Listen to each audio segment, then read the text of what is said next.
Ngayong araw muli niyo kaming samahan sa simpleng kaganapan sa aming buhay.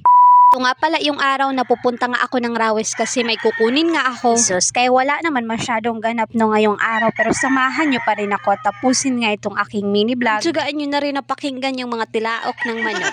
Kaya kasama ko nga rin pala yan dyan yung kapatid ko no kasi uuwi na nga rin yan sa Bigo City. Kaya syempre kasama yan natin o magsabay na lang kami kaya para hindi rin ako nag-iisa. Malapit na nga rin palang magtanghalian dyan no kaya ayan tirek na tirek talaga yung init. Sus, kaya nagbaktas na lang kami papunta doon sa baryo no kaya doon nga kami maghihintay ng aming masasakyan. At pagkadating nga namin no tamang-tama at nakasakay na nga rin kami. Sus, kaya katapos syempre humawas din kami kaya naghintay pa nga kami dito ng mga pasahero na pupunta nga ng Lawang. Sus, kaya habang naghintay nga kami no ng mga pasahero ito nagbidyo-bidyo na rin ako kasi napakaganda nga ng view. At isa rin talaga ito no sa mga nakakamiss nga na umuwi nga dito sa amin kay eto makikita mo talaga na ang ganda nga ng kapaligiran lalo na't may dagat. Uy, wala na nga rin masyadong pasahero no kaya bumiyahe rin kami agad oy kay hindi na rin kami maghintay kay maabutan pa kami ng gabi. Sis, kay lalo na ako no hindi ako pwedeng magtagal kay alam nyo naman na may bata akong maliit. Fast forward, pagkarating ko nga ng Lawang no nagdire-diretso na rin ako at sumakay ako ng sampan para makarating nga rin ako agad. Ay, sus, kay pagkarating ko nga ano kay hinintay pa talaga na punuin nga yung sampan.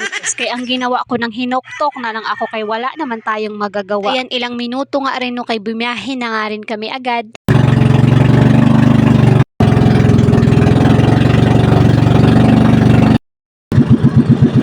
Sus, kay pagkaabot ko nga ng Rawes no, nagbaktas nga rin ako doon papunta kay malapit lang din naman. Ito nga pala ako pumunta no sa may GNT nga dito sa Rawes sa kuhaan nga ng mga parcel. Oo. Huy, pakadami nga rin bago na dumating kaya Alam niyo bang nakuha ko isa lang talaga at hindi na ako naghintay o kay maabutan talaga ako ng gabi.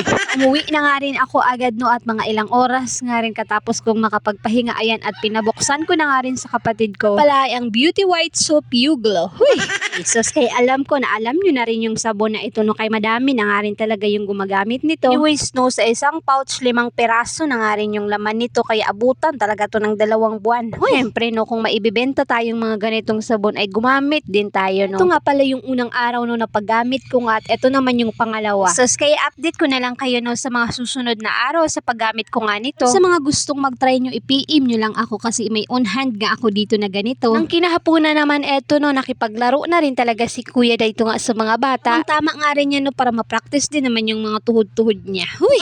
Para iwas screen time na rin talaga nung makipaglaro na lang din siya sa mga bata kay simula din talaga nang umuwi nga kami dito sa summer hindi ko na rin talaga siya pinag-cellphone. Sus, kay matatapos na lang talaga itong voice over ko no at napakaingay talaga kaya pagbasensyahan nyo na nga rin. Tingnan nga din pala no, ito nga palang ibebenta kong mga damit ng mga pambata at itong mga pantulog. Salamat nga sa Diyos no kay nagkaroon din talaga ako ng puhunan para nga makabenta ng mga ganito para kahit papaano may income naman tayo kahit nasa bahay lang. Gal ko na nga rin itong gusto no pero syempre dahan-dahan lang kay hindi pa naman malaki yung pampuhunan nga natin. Sus, kay sa mga walang panty dyan no, eto bumili na nga kayo dito sa akin. Huy, yun lang muna for today. Amping kanunay.